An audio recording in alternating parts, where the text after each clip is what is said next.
ഓണത്തിൻ്റെ 3-ാം ദിവസം ചോതി നക്ഷത്രം. എല്ലാ ദിവസവും നമ്മൾ പൂക്കളം ഇടുന്നുണ്ട്. ഓരോ പൂക്കളത്തിൻ്റെയും വീഡിയോ നിങ്ങളിലേക്ക് എത്തിക്കുന്നുണ്ട്.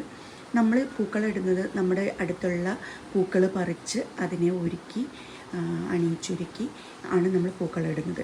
ടൈലിട്ട മുറ്റം ആയതുകൊണ്ട് അവിടെ തന്നെ 2 ടൈലെടുത്ത് വെച്ച് കട്ടയാക്കി അതിന് മുകളിലൊരു വലിയ ടൈലും കൂടെ വെച്ച് അതിന് മുകളിലാണ് നമ്മൾ പൂക്കളം ഇടുന്നത്.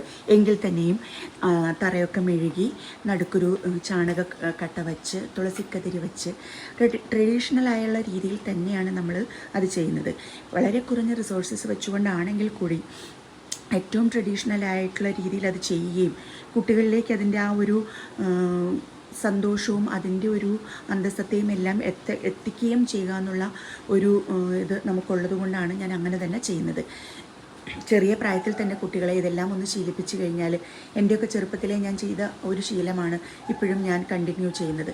അപ്പോൾ നമ്മുടെ കുഞ്ഞുമക്കൾക്കും ഈ ഓണത്തിൻ്റെ എല്ലാ അർത്ഥത്വം മനസ്സിലാക്കി കൊടുത്തുകൊണ്ട് അതിന് ചെയ്യേണ്ട രീതികൾ മനസ്സിലാക്കി കൊടുത്തുകൊണ്ട് എല്ലാവർക്കും ഓണം ഓണ ആഘോഷങ്ങൾ നടത്താൻ പറ്റട്ടെ എന്ന് ആശംസിച്ചുകൊണ്ട് എല്ലാവർക്കും 2025 ഹാപ്പി ഓണം.